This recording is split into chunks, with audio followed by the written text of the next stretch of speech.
The wind came down from the mountains like something with teeth. Jacob Brenner had lived 7 winters in the high country, alone in a pine-logged cabin he'd built with his own hands, and he knew the difference between weather that passed and weather that killed. This was the latter. The sky had turned the color of old iron by midday, and now, as the sun dropped behind the ridge, the first flakes were falling thick as wool. He'd spent the afternoon securing everything, bringing the 2 horses into the lean-to, stacking firewood against the cabin wall, checking the chimney draw. The animals sensed it too. His mare Dulcie stamped and rolled her eyes while he filled her trough. Even the chickens had gone silent in their coop. By the time full dark came, the wind was screaming.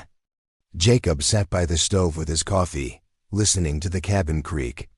The walls were solid. He'd chinked every gap with mud and moss, but the storm found the smallest cracks to whistle through. He'd been through worse. He'd waited out, same as always. Then through the howl of the wind, he heard something else. A sound that didn't belong to the storm. He stood, coffee forgotten, and moved to the window.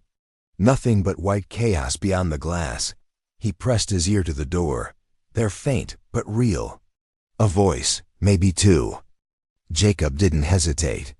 He pulled on his heaviest coat, wrapped a scarf across his face, and shouldered out into the blizzard. The cold hit him like a fist. Snow drove horizontal, stinging any exposed skin. He could barely see his own hands. He pushed forward, shouting into the wind, following the sound that had already half disappeared. 20 yards from the cabin, he nearly tripped over them.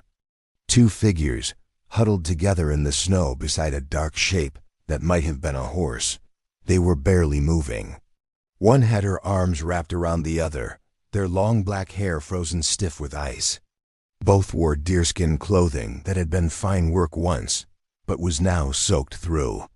Jacob didn't waste time with questions. He bent down, got his arms under the first girl, a young woman, really maybe 19 or 20, and lifted her. She was light, too light. Her eyes fluttered open for a moment, unfocused, then closed again. "I'm coming back," he said to the other one, though she probably couldn't hear him. "Hold on." He staggered back to the cabin, following his own rapidly disappearing tracks. Got the door open, laid the first girl on his bed, went back out. The second trip was harder. The other woman was slightly taller, and when he lifted her, she tried to fight him, her hands pushing weakly at his chest. Her lips moved, forming words he couldn't understand, but the meaning was clear. "Where is she? Where's my sister?" "She's safe," he said, knowing she wouldn't understand either. "Inside, come on." He got her to the cabin, laid her beside the first. They immediately reached for each other, even unconscious, their fingers tangling together. Jacob stripped off his own coat and went to work. First, warmth, but not too fast. He'd seen what happened to frostbite victims who were warmed too quickly. He pulled off their frozen moccasins, revealing feet that were dangerously pale. Their hands were nearly as bad. He moved them closer to the stove, close enough to feel the heat, but not so close as to scald, and covered them with every blanket and fur he owned. Then he checked for injuries. The taller one had a gash on her forehead, mostly clotted, but still seeping. The shorter one's breathing was too shallow, her lips tinged blue. He pressed his ear to her chest and heard her heart beating, weak but steady. He heated water, tore up one of his spare shirts for bandages, cleaned the head wound as gently as he could. The injured girl stirred, her eyes opening to stare at him with something between fear and confusion. "It's all right," he said quietly. "You're safe now." She didn't understand the words, but maybe she understood the tone. Her eyes closed again. By midnight, their color had started to come back. The shorter one's breathing had deepened.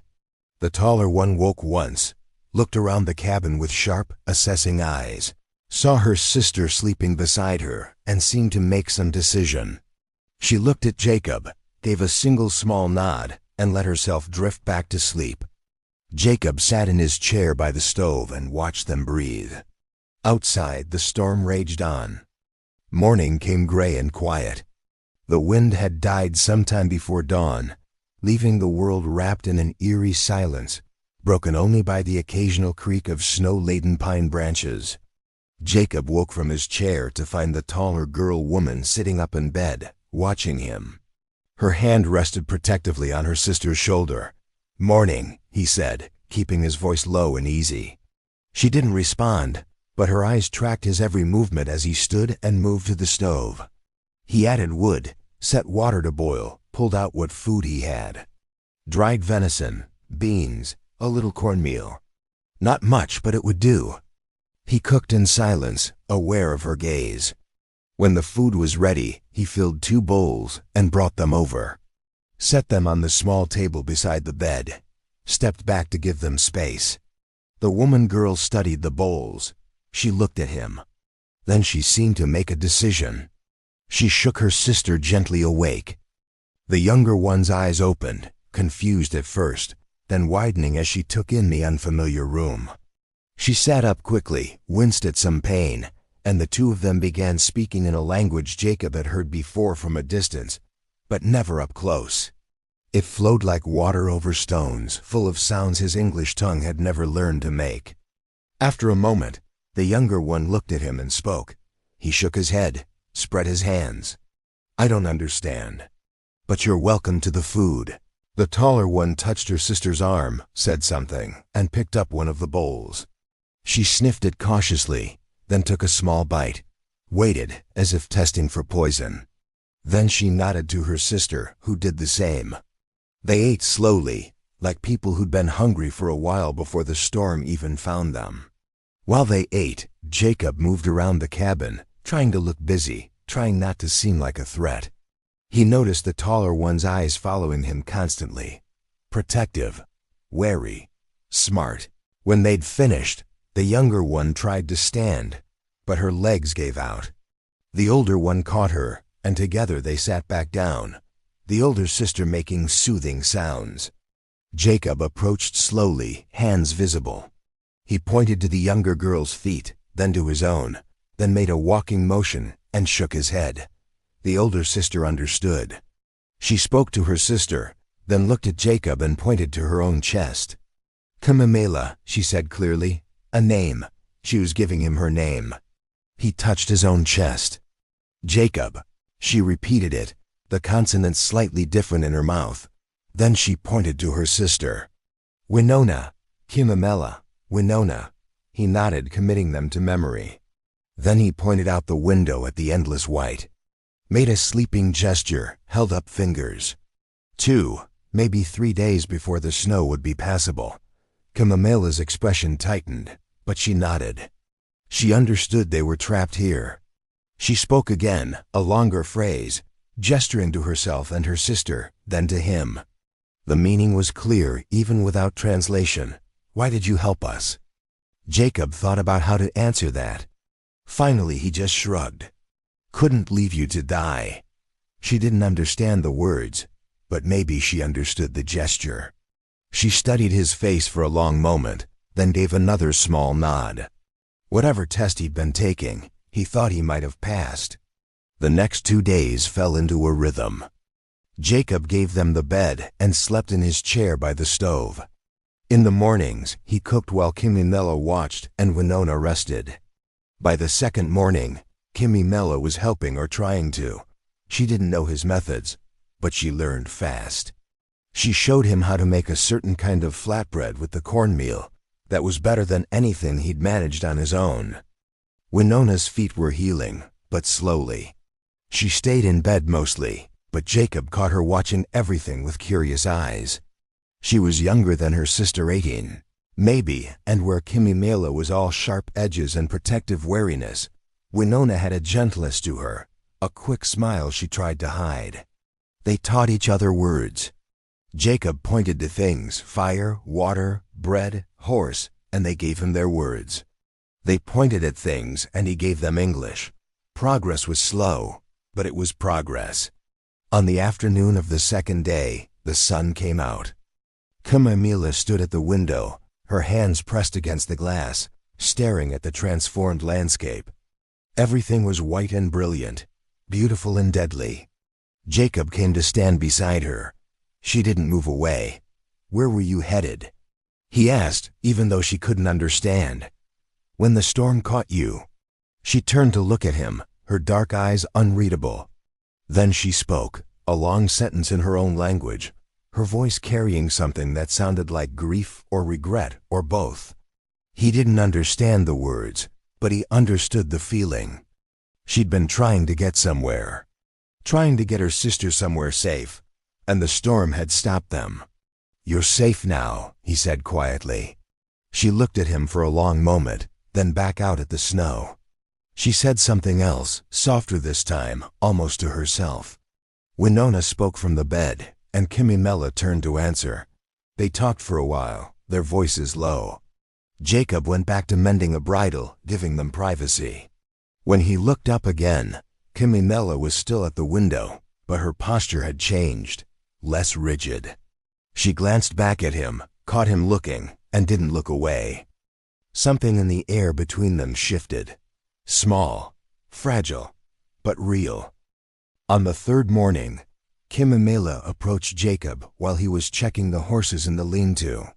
She'd bundled herself in one of his spare coats, too big for her frame, and picked her way through the snow with careful steps. She said something, gestured to the north, then to herself and Winona. Jacob understood. "We need to go home." He looked at the snow, still knee-deep in places. Looked at Winona's feet, which were better but not healed, shook his head. "A few more days. Let your sister get stronger." Kimimela frowned, frustrated by the language barrier. She tried again, more urgently. Jacob thought for a moment, then had an idea. He held up his hand, 5 fingers, closed it. Opened it again, 3 fingers. 5 days, then 3 more. She understood he was saying 8 days total before it would be safe to travel. Her jaw tightened, but after a moment she nodded. Then she did something unexpected. She pointed to the horses, to the feed, to the water trough, made a helping gesture. She wanted to work, to earn her keep. "You don't have to," Jacob said, but she was already moving, already figuring out which horse was which, how much each needed. She'd grown up around horses, that much was clear. They worked together in companionable silence. Once, their hands brushed reaching for the same bucket, and they both pulled back. Not in fear, exactly, just awareness. When they came back inside, Winona was sitting up, attempting to braid her hair. She said something to her sister, her tone teasing, and Kimimela's cheeks colored slightly. She answered sharply, but not unkindly. Jacob pretended not to notice. The days that followed were strange and gentle all at once. The cabin that had been silent for so long filled with voices, even if they couldn't always understand each other. Kimimela proved to be practical and quick, picking up Jacob's routines and improving on them. She reorganized his food stores with an efficiency that frankly embarrassed him. He'd been living like a bachelor too long. Winona, as her feet healed, started helping too. She was better with the fine work, mending clothes, preparing food, keeping the fire at exactly the right temperature. In the evenings, they taught each other more words, more phrases. Jacob learned that Kimimela's name meant butterfly and Winona's meant firstborn, daughter. They learned that Jacob didn't mean anything in particular, which seemed to amuse them. Sometimes Winona would sing softly in their language, songs that sounded like rivers and wind. Kimimela would watch her sister with such fierce love that Jacob had to look away, feeling like he was intruding on something sacred. Sometimes late at night, when he thought they were both asleep, he'd hear them talking quietly. Once, he was certain he heard Winona crying and Kimimela comforting her. He lay still in his chair, pretending to sleep, giving them privacy. One morning, Jacob woke to find Kimimela already up, standing at the door, looking out at the slowly melting snow. "You miss your family," he said quietly. She turned. She'd learned more English, or he'd learned more of her language, or they'd met somewhere in the middle. "Yes," she said simply. "They worry, we'll get you home soon." She nodded, but she didn't move from the door. After a long moment, she said, "You live alone." "Always? 7 years now." "Why?" It was his turn to search for words. "Seemed simpler. Lonely," she said. Not a question. He couldn't argue with that. She looked at him, something complicated in her expression. Then she went back to the window, and they didn't speak of it again. On the 10th day, the snow had melted enough to travel. Jacob saddled Dulcie and his gelding, a sturdy bay named Red. Winona could ride now, though she still winced when she walked. Kamimela directed them north, into the high country where Jacob had never been. The land grew rougher, more beautiful. They followed game trails through pine forests, crossed frozen streams, climbed rocky slopes where the wind cut like glass. As they rode, Jacob became aware they were being watched. Nothing he could put his finger on, just the feeling of eyes in the forest, the sense that their path had been noted. Kimimela noticed his tension. "My people," she said quietly. "They watch. They know." Sure enough, as they crested a ridge in late afternoon, the watchers revealed themselves. 3 men on horseback, their faces painted, bows across their backs. They didn't draw weapons, but their presence was clear. "You're in our land now." Kimimela spoke rapidly in her language, gesturing to herself and Winona. Then to Jacob. One of the men older, with gray in his long hair, responded. His eyes never left Jacob's face. The conversation went on for several minutes. Jacob sat still, hands visible on his reins, trying to look as non-threatening as a strange white man riding into native territory could possibly look. Finally, the gray-haired man nodded. He said something to Kimimela, who nodded back, relief evident on her face. Then he gestured for them to follow. They rode for another hour until the trees opened up onto a broad valley. And there, sheltered against the western slope, was the village. Tippus made of hide, arranged in careful patterns. Smoke rising from fires. People moving about their workwomen, scraping hides, men working on arrows and tools, children playing in the snow. And as their party approached, everyone stopped to look. Jacob had never felt so conspicuous in his life. Kimimela and Winona slid from their horses. Immediately, people surrounded them, a woman who had to be their mother, tears streaming down her face, embracing them both. An older man, probably their father, touching their faces as if to confirm they were real.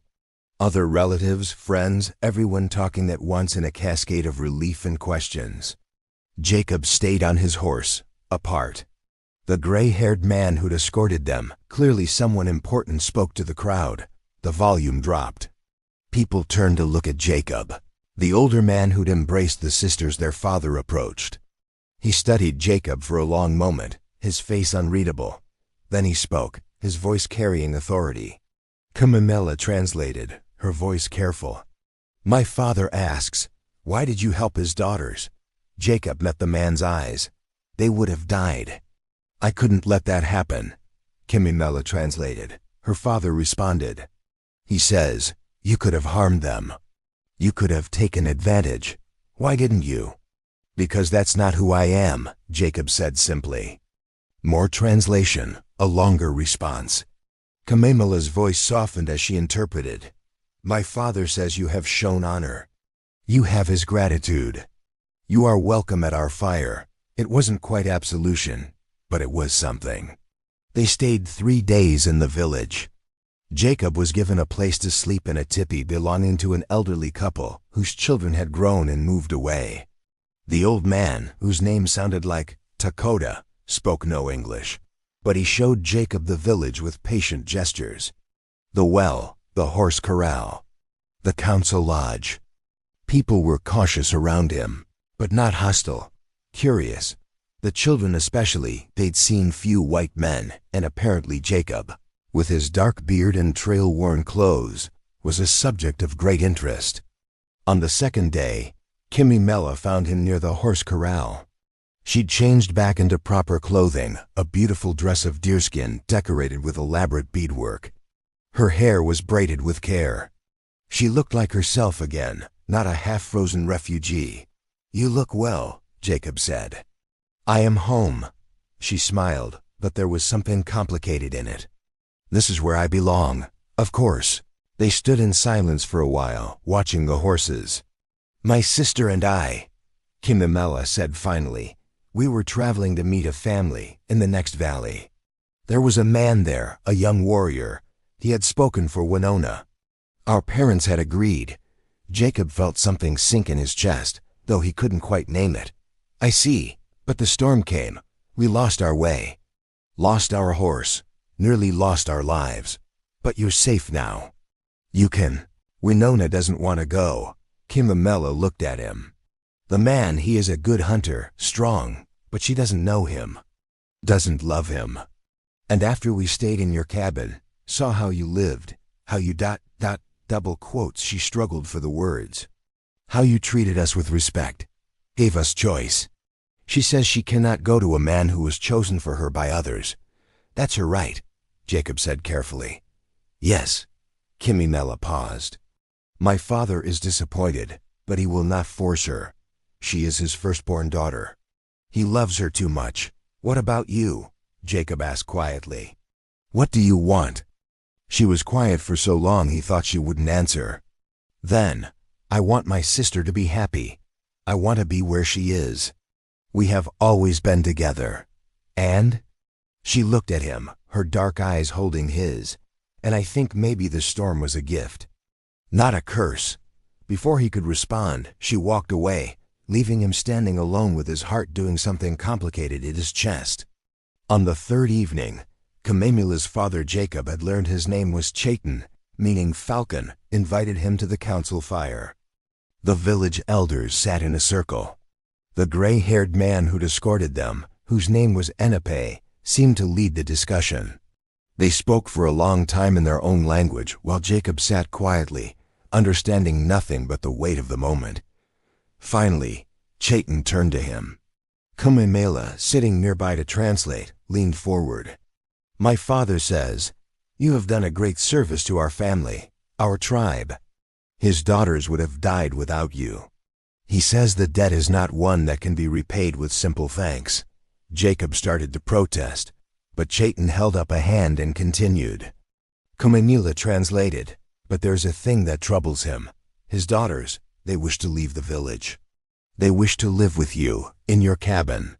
To make a life with you, as your double quote, she paused, searching for the word. As your family.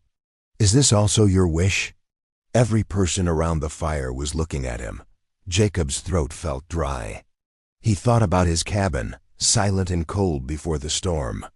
He thought about the past 10 days, the sound of voices, the smell of Kimimela's flatbread cooking, Winona's soft singing in the evenings, the way the space had felt alive again. He thought about going back to silence. Yes, he said. If they choose it freely, if this is truly what they want, then yes, it's my wish also. More discussion in their language. Chaitan spoke at length, his tone serious. Enepe responded. Other elders chimed in. Finally, Kimimela translated again. My father says this is unusual. Our people do not usually marry outside the tribe. But these are changing times. The old ways are being lost. Perhaps this is a new way. A bridge between peoples. She took a breath. He says he will allow it, but with conditions. We must visit often. We must not forget our people, our language, our ways. We must teach our children, if there are children, where they come from. And you must prove yourself over time to be worthy of the trust he places in you. I will, Jacob said. I swear it. Chaitan stood. He approached Jacob, who stood as well. The older man placed both hands on Jacob's shoulders, looked into his eyes, and spoke. Kimimela's voice was soft. He says, you saved his daughters' lives. Now he entrusts you with their futures. Do not make him regret this mercy. I won't, Jacob said. Chaitan nodded once, then embraced him briefly. When he pulled back, Jacob could see tears in the older man's eyes. They left 2 days later, laden with gifts, furs, dried meat, pemmican, a new water skin. a beaded pouch that Winona's mother pressed into her daughter's hands with tears streaming down her face. The whole village turned out to say goodbye. Kimimela and Winona's mother held them for long minutes, whispering blessings and advice. Their younger siblings, 2 brothers Jacob hadn't met before, made Kimimela promise to visit before the spring thaw. Chayton gave Jacob a knife, beautifully made, with a bone handle carved with intricate designs. For protection, Kimimela translated. For our daughters. I'll guard them with my life, Jacob promised. The ride back south was quiet at first. The sisters rode together on Red, their arms around each other, while Jacob led on Dulcie. But as the village disappeared behind them, the mood lifted. Winona started singing one of her river songs. Kimimela joined in, their voices braiding together. Jacob didn't know the words, but he found himself humming along, and they laughed at his terrible attempt to match their melody. By the time they reached the cabin, the sun was setting, painting the snow in shades of gold and rose. Jacob dismounted, started to help them down, but Kimimela waved him off. She and Winona slid from the horse and stood looking at the cabin, their cabin now, with something like wonder. "Home," Winona said in careful English. "Home," Kimimela agreed. They went inside together. The first weeks were an adjustment. Jacob was used to solitude, to silence, to his own rhythms. Now there were 3 of them, and everything was different. Better, but different. Kimimela took over the cooking almost entirely, much to Jacob's relief. Her knowledge of wild plants and herbs transformed their simple meals into something approaching art. Winona worked on their clothing, repairing Jacob's worn shirts and pants, making new things from the hides they'd brought. They taught him their language in earnest now. He was a slow student, his tongue clumsy around the sounds, but they were patient. He taught them more English, reading to them in the evenings from his one book, a volume of Whitman's poetry. He barely understood himself, but they seemed to like the sound of the words. Slowly, they made the cabin theirs. Kimimela hung dried herbs from the rafters. Winona arranged their belongings with care, creating small spaces of beauty where before there had only been function. They brought in pine boughs to make the air smell clean and fresh. One night, Jacob woke from his chair by the fire to find Kimimela sitting at the table, unable to sleep. The moonlight through the window made her profile into something almost ethereal. "Can't sleep?" he asked quietly. She shook her head. "Thinking. About whether we made the right choice." His heart constricted. "Are you having doubts?" "No." She looked at him. "I'm thinking about how strange it is that we nearly died, and from that dying came this living. This new thing." Jacob moved to sit across from her. "Do you regret it, being here?" "No," she said again, more firmly. "This feels right. Winona is happy. She sings again, and I ... She paused. "I have not felt peace like this in a long time. What was life like before?" Jacob asked. "Before the storm?" She was quiet for a moment. "Good, in many ways. Our people are strong, our family loving. But there were expectations, ways things were supposed to be. Winona was supposed to marry the warrior. I was supposed to marry his brother. It was all arranged. All decided. And you didn't want that?" "I wanted choice," she said simply.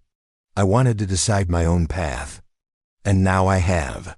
She reached across the table. Her hand rested near his, not quite touching. An invitation, maybe. A question. Jacob covered her hand with his own. Her skin was warm, calloused from work, real. "I'm glad you're here," he said. "I'm glad you found us in the snow." They sat like that for a long time, hands touching, moonlight painting everything silver, the fire crackling softly behind them. And if there were other feelings growing between them, something tender and careful, and knew well, there would be time for that. Time to let it unfold naturally, like spring coming to the high country. For now, this was enough. Winter gave way to early spring. The snow melted in rushing streams down the mountainside. Green things pushed up through the mud. The world woke up, and so did the homestead. Jacob had always worked hard, but now there was purpose beyond mere survival. Kimimela and Winona had ideas: a garden, bigger than his pitiful vegetable patch, planted with seeds they'd brought from the village and others Jacob traded for at the settlement town 2 days' ride south. A proper smokehouse for preserving meat. Repairs to the lean-to so it could house more animals. They were talking about goats, maybe chickens, possibly a milk cow. "You're going to make a farmer out of me," Jacob said one morning, watching Kimimile plan out the garden with a stick in the dirt. "You're already a farmer," she said without looking up. "Just a bad one." Winona, hanging laundry nearby, laughed. Her English had improved remarkably. She had an ear for it that her older sister lacked. "She's not wrong," Winona said, grinning. "We found weevils in your flour. That's normal." "No," both sisters said in unison, and then dissolved into laughter. Jacob found himself laughing too. When had he last laughed like this? When had his chest felt this light? They worked together, the three of them, learning each other's strengths. Jacob's knowledge of the land, where to hunt, where to find water even in drought, how to read the weather. Kimimela's practical wisdom about food, preservation, medicine. She could find healing plants Jacob had walked past 100 times without seeing. Winona's eye for beauty, for making things just right, for turning a rough cabin into something that felt like a home. In the evenings they took turns telling stories. Winona shared tales from their people, stories of Coyote the trickster, of how the mountains were made, of the first horses. Jacob told what he could remember of his own childhood in Ohio, of his parents who died of fever, of his younger years drifting west. And Kimimela, quieter than her sister, occasionally shared memories. Their grandmother who'd taught them to tan hides, their uncle who'd been killed by soldiers 5 winters ago, the year the buffalo didn't come. Sometimes the stories were heavy. Sometimes they all sat in silence afterward, processing what had been shared. But sharing them, that made the weight bearable. One warm afternoon in early May, riders appeared on the ridge. Jacob saw them first and felt his body tense, old instincts from rougher years. But Kimimela, working beside him in the garden, stood and shaded her eyes, then smiled. "My brothers," she said. Sure enough, as the riders came closer, Jacob recognized them from the village. 2 young men, probably 17 and 19, with Kimimela's same high cheekbones and direct gaze. They dismounted in the yard, and there was a flurry of greetings in their language, embraces, laughter. The younger one said something that made Winona blush and swat his arm. Kimimela turned to Jacob. "This is Keel," she indicated the older brother, "and Nahual, the younger. They've come to visit, to make sure we're well, and to make sure he hasn't done anything to dishonor you," Keel said in surprisingly good English, looking directly at Jacob. "Keel," Kimimela said sharply. "It's all right," Jacob said. "He's right to check. Come on, I'll show you around." He took the brothers on a tour of the property, showing them the work they'd done, the improvements planned. The brothers asked sharp questions, their eyes missing nothing. They checked the horses, inspected the cabin, examined the smokehouse and the nascent garden. Finally, Keel seemed to relax. "You keep them safe," he said. "You work hard." "This is good. They make it easy," Jacob said. Nahual, the younger brother, grinned. "Kimimela make anything easy? Now I know you're lying." That night they roasted venison, and the brothers shared news from the village. A wedding being planned. A family moving to join relatives further west, afraid of the encroaching settlers. A successful spring hunt. "Father asks when you'll visit," Nahual said to his sisters. "Mother cries every week. We'll come soon," Kimimela promised. "Before summer. You should come for the wedding," Keel said. "It would mean much to the family. To show this new path ... He gestured around the cabin. "That it works. We'll be there," Winona said firmly. The brothers stayed 2 days, helping with the heavy work, building up the stone foundation for what would become the smokehouse. Before they left, Keel pulled Jacob aside. "Our father was not sure about this," he said quietly. about giving his daughters to a white man. But I see now what they see. You treat them as equals, not as property, not as servants. This is rare, I think. It's how it should be, Jacob said. Maybe, but it's not how it usually is. Keel gripped his shoulder briefly. Treat them well, and you'll always have our family's friendship. Harm them, and ... double quote. He didn't finish the sentence. He didn't need to. I understand. Good. The brothers left at dawn, riding north toward the mountains, and the homestead felt a little quieter, a little emptier. But also fuller somehow. More connected to the world beyond its boundaries. Summer came in full, and with it, abundance. The garden flourished beyond anything Jacob had managed alone. Beans climbed poles they'd set. Squash sprawled across the ground. Herbs grew thick and fragrant. Kimimela had a gift for knowing what would grow where, for reading the soil and sun, and under her guidance, the land responded. They acquired 3 goats from a Mexican family passing through, heading north. 24 and a kid, with soft brown eyes and independent spirits. Winona loved them immediately, named them after virtues in her own language: patience, joy, and stubbornness. That one's personality is accurate at least, Jacob said, watching stubbornness refuse to be led to her pen. Like someone else I know, Kimimela said pointedly. Jacob had learned not to argue when she used that tone. In July, they made the journey north to the village for the wedding.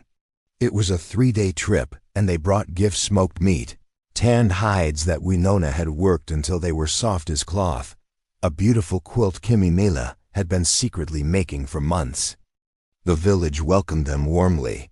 Kimimela and Winona's mother wept with joy, and their father, Chayton, embraced Jacob like a son. The wedding itself was beautiful, full of ceremonies Jacob didn't fully understand, but felt honored to witness. And afterward, the feast and dancing lasted until dawn. During the celebration, an elder woman approached Jacob. She was ancient, her face a map of wrinkles, her eyes still sharp. She spoke in her language, and Kimimela, appearing at his elbow, translated. She says she has dreamed of you. She says you are a bridge. She says your children will be bridges too. We haven't, Jacob stammered. The old woman laughed, patted his cheek, and walked away. Kimimela was blushing. Don't listen to her. She's very old. She dreams many things, but some of them come true. Jacob ventured. Kimimela looked at him, something soft in her eyes. Yes, some of them do. They stayed at the village for a week, and when they left, it was with renewed connections, promises to return before winter, and a sense that this bridge they were building, between peoples, between ways of life, was real and growing stronger. Back at the homestead, the rhythm of work continued. But something had shifted. The 3 of them had fallen into patterns that felt less like accommodation and more like belonging. Jacob would wake first, start the fire. Kimimela would be up moments later, beginning breakfast. Winona would emerge last, but once awake, she threw herself into the day's work with cheerful energy. They'd work separately during the day, Jacob seeing to the heavier labor, Kimimela to the garden and food preparation, Winona to the animals and household tasks. But they'd come together for meals, for breaks in the heat of the afternoon, for the cool evenings when the work was done. There were small intimacies now.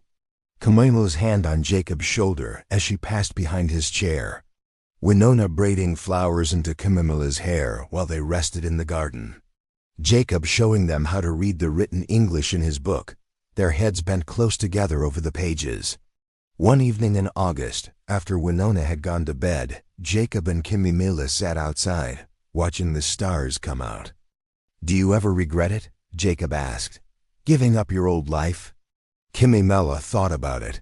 "I didn't give it up. I chose a new one. That's different." "Is it?" "Yes." She looked at him. "Regret is when you wish you'd chosen differently. I don't wish that. I chose this. I choose it every day. Even the hard parts? Especially the hard parts. The hard parts make it real." She was close enough that he could smell the sage she'd been burning earlier, the clean scent of her hair. When had she become so essential to his life? When had the thought of her leaving become unthinkable? Kimmy, he started, not sure what he wanted to say. She turned to face him fully. In the starlight, her face was both familiar and mysterious, known and unknowable. "I know," she said quietly. "I feel it too. You do?" "I'm not good at words like my sister. But yes, I feel ... She struggled with the English. "Like I found something I didn't know I was searching for." Jacob reached out slowly, giving her time to pull away. She didn't. His hand cupped her cheek, and she leaned into it. "We go slow," she said. Yes, as slow as you need." "Good," she smiled, covered his hand with hers. "But not too slow." They sat like that, hands intertwined, watching the stars wheel overhead, and the future uncertain, challenging, but full of possibility stretched out before them like the open prairie. Winter came again, as it always did. But this time, when the first snow fell, Jacob wasn't alone. He woke to find Winona at the window, her hands pressed to the glass like Kimmy had done a year ago, watching the flakes drift down. "Does it make you think of that night?" Jacob asked quietly. Winona turned, smiled. "Yes, but not with fear. With gratitude." Kimmy emerged from the bedroom. They'd built a second room onto the cabin in the fall, giving Winona her own space, while Kimmy and Jacob shared the original bedroom. It had been Winona's idea, delivered with a mischievous smile that had made both her sister and Jacob blush. "Snow," Kimmy said, moving to stand beside her sister. "The year has come full circle, almost," Jacob said. He went to the shelf, pulled down something he'd been working on in secret. A wooden carving, a butterfly and a river bird, their wings intertwined. Crude by any standard, but made with care. He offered it to Kimmy. "Happy anniversary." "Of the day we met." She took it, her eyes widening. Her fingers traced the carved wings. "You made this?" "Tried to. It's beautiful." She looked up at him, her eyes suspiciously bright. "You remembered. How could I forget?" Winona cleared her throat. "I'll go check on the goats." She grabbed her coat and ducked outside, but not before Jacob saw her smile. Alone, Kimmy set the carving carefully on the table and moved into Jacob's arms. They fit together now, after months of learning each other, of slowly building this intimacy. "A year ago, I was dying in the snow," she murmured against his chest. "Now I'm here, with you. In a home we built together. Sometimes I think I did die, and this is the afterlife. If it is, it's a good one." "Yes." She pulled back to look at him. "It is." Outside, the snow fell steadily, blanketing the world in white. But inside the cabin, the fire burned warm. Food simmered on the stove. The walls they'd built together held strong against the wind. And three people who'd found each other in the teeth of a killing storm, who'd chosen each other across boundaries of language and culture, and history settled in for the winter. Safe. Together. Home. Thanks for watching this story till the end. Comment below and tell me where you're watching from. And before you go, check out these other amazing Western stories waiting for you next. Subscribe, like, and I'll see you on the next ride.